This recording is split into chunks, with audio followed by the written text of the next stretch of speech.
The Battle of Nicopolis is one of the most fascinating and dramatic clashes of the medieval era. So grab your armor and sword, and let's journey back to the year 1396. Our story begins with a call to arms from Pope Boniface IX. Europe was in a state of turmoil, with the Ottoman Empire expanding its reach into the Balkans. The Pope, alarmed by this Ottoman threat, urged Christian rulers to unite and launch a crusade to halt their advance. This call was met with enthusiasm across Europe, attracting nobles, knights, and adventurers eager for glory, riches, and, of course, the promise of heavenly rewards. Leading this diverse and ambitious group was King Sigismund of Hungary. Alongside him were notable figures such as John the Fearless, son of the Duke of Burgundy, and the Grand Master of the Knights of St. John. This formidable alliance gathered in Hungary, ready to march towards the Ottoman-held city of Nicopolis. The Crusaders, fueled by a mix of religious fervor and youthful arrogance, believed they were invincible. They saw themselves as the champions of Christendom, destined to crush the infidels. However, their confidence would soon be tested by the cunning and experienced Ottoman Sultan Bayezid I, also known as Bayezid the Thunderbolt. With a name like that, you know this guy means business. As the Crusaders advanced, they faced several logistical challenges. The diverse languages, cultures, and personal ambitions among the Crusaders often led to disputes and lack of coordination. Despite these issues, they managed to reach the Danube River, where they laid siege to the fortress of Vidin.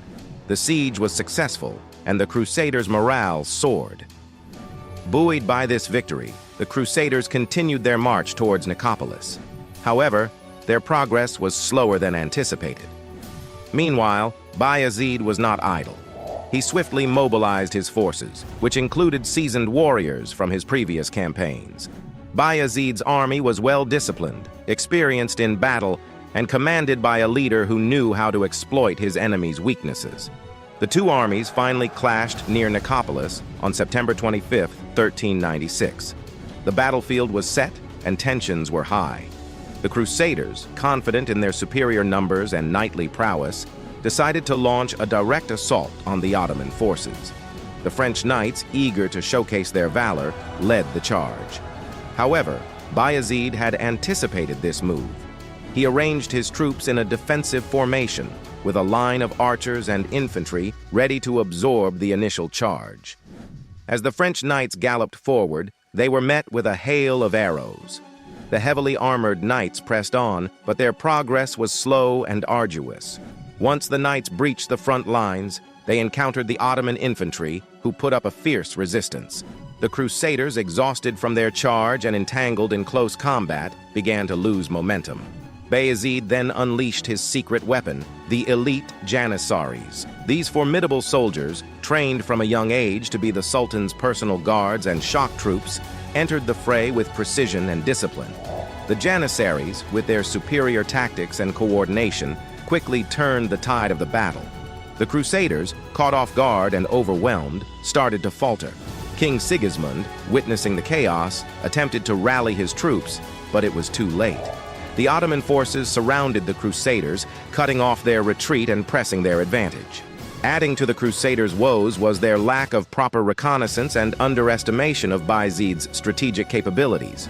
The Crusaders had expected an easy victory, but instead, they were met with a well-coordinated and fiercely determined Ottoman defense. The terrain also played a significant role. The Ottomans had chosen a battlefield that maximized their defensive strengths while exposing the Crusaders' weaknesses. As the battle raged on, it became clear that the Crusaders were outmatched. The once confident army now faced annihilation. Many knights, including John the Fearless, were captured.